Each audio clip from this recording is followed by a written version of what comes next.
At any moment, tragedy can strike when you least expect it. What adds to the devastation is the trauma that lingers after. The Ralph E. Johnson Jr. YouTube channel has the pleasure of interviewing Dr. Andre Humphrey of the Baltimore Trauma Response Team.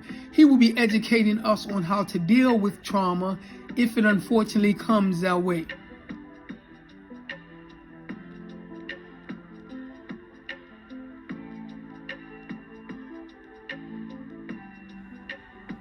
Dr. Andre Humphrey, Baltimore Trauma Response Team. Again, thank you for coming out to address the citizens. I'm pretty sure that you have a lot to tell us. So look, let's start off by telling us a little bit about yourself. Well, first of all, thank you, Brother Johnson, for having me today. I'm a Baltimorean, born and raised in Lafayette Projects, seen a little bit of everything, and went to elementary school. Elementary school 139, Charles Carrollton of Carrollton, right there on Central Avenue, and graduated from Lake Clifton, and pursued my education late in life, bachelor's, 2 masters, and a doctorate. Got involved in trauma. I had a son, 23 years old, White House Commission for George Herbert Bush, came home one day to find out from his friends that his stepdad was dealing domestic violence with his mom. Oh, wow. Stepdad was a former state trooper, former Howard County police. They got into an altercation, and son got the best of him, and as he was leaving, his stepfather killed him. So I lived trauma firsthand, know what it can do, how it can affect you as function in going through life. But it was through the grace of God. The more I got involved in helping other people, the more I told my story, the more I was able to heal. And Brother Johnson, you had asked me earlier, what is trauma? Trauma is a topic that is not just Baltimore City, it's all over the world, all over the country. And when it happens and we become traumatized, a lot of people, we talk about trauma, we think about a terrible car accident or a fire or something like that physically, but trauma deals with the mind where something happens to us that we have no control over, that affects the brain, and how we bounce back and be resilient and deal with it. What does mental health play in the role of trauma, or are they two different entities? They're two different entities. Mental health is mental health. As I stated to you earlier, my brother, he suffered from with mental health issues. He was paranoid, schizophrenic, chemical imbalance, and bipolar, which when he took his medication, you would never know that he had mental health illnesses. When he was off his medication, he would hear voices, talk to himself, not sleeping, walking the streets all different hours of the night, wearing dark shades, intimidating people just by his size and his looks. And people didn't know what was wrong with him, so it made people feel uncomfortable. And for many years, my mother would have to go to the courts to get emergency petitions to get him picked up and go to the hospital so he can be evaluated by doctors and make sure he's taking his medicine. Wow. The primary source of most of the homicides that go on in our city, Baltimore, and major cities throughout America, primary source people use are illegal guns. How should we address the illegal gun crisis? Well, there should be a accountability. We know that a lot of the guns that's brought into the city, we don't have any planes and ships to bring them in. So when they wind up in the hands of the wrong people, and I know coming up as a youngster, and we had indifferences, if we had to fight, that's what we did. Excuse me. But now some of our young people, not to stigmatize just our young people, adults do it too, because they don't know how to process the anger and the trauma that they're dealing with mentally. They feel as though going and getting a gun and shooting somebody will solve their differences. Do you think that City Hall, parents, schools, different agencies should come together and organize themselves against illegal guns? Or my theory is this, because it's a complex situation, because we know guns in certain categories represent money for a lot of different industries. But at the same time, I do believe in the Second Amendment, the right to bear arms, but I also believe that certain type of arms should not be on the street. Certain type of people should not be able to carry arms. Should we all just come together to try to figure out a way through legislation, through morality, through religion, whatever, to get these guns off the street? Well, that's an excellent question, Brother Johnson. First of all, I don't think the legislation will pass the bill for the assault weapons and stuff to come off the streets, because there's too much money that's being made off of these guns and these weapons that's coming into these urban communities with lack of resources and everything. No, everybody shouldn't bear arms. Law enforcement or guns have the capability of killing people when people pull the trigger. So we have to educate people, and if you have a gun in your home, and keep it under lock and key where a child can't get to it, to protect your home, or if you're in law enforcement, that's one thing. But I would say that the discipline and the upbringing, all of that starts in the home. And if we're not disciplining our children, some parents are scared of their children. Some parents send their children out on the streets to make money because they are the breadwinner. I was totally against the squeegee kids on the corners making money and intimidating people if they don't want their car or the windshield wipers clean. But then I thought it over. Some kids, and it's not to justify it and not to be on the fence about it and have a double standard, but some kids are out there to survive. Some kids are out there to eat, and we should have a better education system to educate our children, because paying them to not to squeegee is not the solution.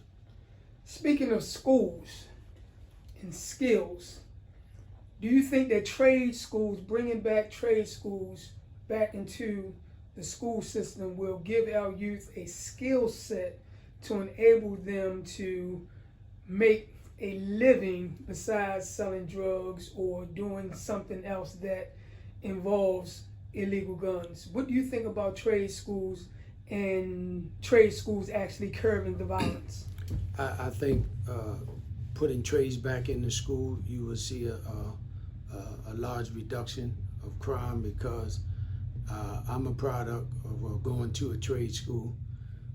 Graduated from Delaware Valley School of Trades, and learned to become a certified renovator, renovating houses. If we put skills in our young people's hand, everybody is not book smart and is not going to get it. So we had to have another way of reaching them. If they're good with their hands, teach them a trade that they can be self-sufficient, that they can take care of themselves.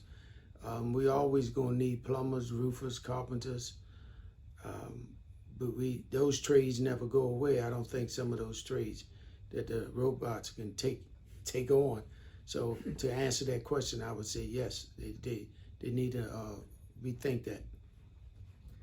What other organizations have you worked with? Obviously, it's going to take more than one agency, more than one person, more than one strategy, more than one philosophy. What other agencies or organizations have you worked with to address trauma? I work with Johns Hopkins University, Bloomberg School of Public Health. I work with the partner with the Baltimore City Police Department, the mental health crisis, the Birders House, any organizations that's out here that's dealing with mental health in some kind of way. Our paths cross. We went to training. I went to training with Safe Streets, different grassroots organizations. But the problem, Brother Johnson, is that you have a lot of good grassroots organizations in Baltimore City, but everybody's working in silos. Everybody is reduplicating the wheel rather than coming together and being on one accord and approach this from a group perspective and everybody working together for the same common cause. Definitely sound like a winner. My philosophy is we all have to pitch in to stop the killing, and we have to put our egos aside. We have to compromise. Parents, I believe the household is ground zero for a lot of the violence. And you're right, I think that's the route that we have to go. We have to come together. So tell me something, when you are not helping to heal people, what are your hobbies? Well, I mean, that's a curveball from trauma, you know? That's a curveball. Well, my relaxation is that a lot of the people that I have helped in this city, to see them walk up to me and tell me in the ways that I have helped them, that gives me the fuel to keep going. But to answer your question, I'm a lover of the You're from Lafayette Projects, man. Yeah. I know you play hoop, home of Skip Wise, home of Muggsy. Yeah, I like to play ball. I'm 66 years old. I like to play basketball. But one of my favorites is the old time movies, you know. Okay, definitely. The Humphrey Bogarts and the Randolph Scotts and So did you go to the Apollo, the Biddle? Or? Absolutely. I went to the Apollo, the Biddle, Virginia Donut Bakery. Yes. I can remember the days going to the Apollo movie. Was that on Biddle Street? Virginia? Ashford Street. Ashford, okay. Yes, sir. My mother would give me and my brother a quarter. It was 15 cents to get in. She would give us 50 cents. It was 25 cents to get in the movies, The Long Ranger and the Woody Woodpecker. But we had to stop at Virginia Donut Bakery to get our 2 bags of donuts. And what was it, 3 movies for $1, something like that? Yes, right. 3 movies for $1. How you know about it? Yeah, you on it. You on it. That's right. 3 movies for $1. That was the days. Definitely, and I remember when I used to go to the Apollo and we used to watch the karate movies. That's right. And as soon as the movie let out, you leave the movie kicking and swinging. I thought you was a karate expert. Right. You're right. You wind up getting beat up. Yep. Oh, wonderful. And I'm glad you mentioned the project because I learned that we all was in the same predicament. I remember we had to go get the surplus food, and I was the youngest of 2 siblings, and I would cry because my friends would tease me and say, I could tell by your knees you eat that welfare cheese. I could tell by your neck you get that welfare check. So I'm pretty much in tune, and a lot of people don't know this, and I appreciate you letting me say this freely. Where the old security office is on Ashford Street, that is the only original building left of Lafayette Projects. Oh, wow. A lot of people don't know that. They just remodeled it, but nothing else remains. Pleasant View Garden. Pleasant View, yeah. Yeah, but that building, how I know, because that's where we used to play. It was the Rec. That's where Muggsy shot his first hoop. Yeah. And that's where Skip shot his first hoop. And Wingate and all those guys. Yes, those were the days. If only we can turn back the hands of time. But you said something that was so profound. Money is not going to fix this murder rate. It's because it's the mentality, it's the mindset. Because for young people to get killed back in my day, I mean, man, that was very rare. And the rate that they're going now, it goes to show you that there's insanity in this, where people shoot 7, 10, 15 innocent people at one time, and think it's not a big deal. And someone to do something like that, they can't have a heart. I know they have a conscience, and act like it's nothing. And then people are killing women and children. So the mental health piece, it plays a big part in this. And if we don't invest more money in the mental health, you're going to see more of this. You're going to see more than 300 plus murders 8 years in a row. Wow, and that's crazy. And crime is what people have to realize, like you said, when you were talking about the mental health. Crime is not only a behavior, but it is a way of thinking. Absolutely. And we have to change that way of thinking in order to curtail a lot of the crime. Okay, your final words on trauma, on anything that you would like the general public to know.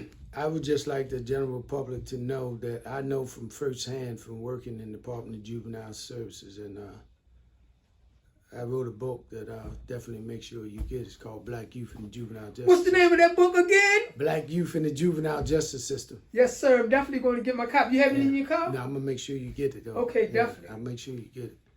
Appreciate it. What happens is that I was one of those persons that when people would talk about how young people were getting into things, and I had the same mentality. Well, you should lock them up, and they need to be incarcerated, and blah, blah, blah, blah. And my mom used to tell me, how soon you forget? How soon you forgot? You was once one of them. So I tell people now that, don't incarcerate, educate our young people.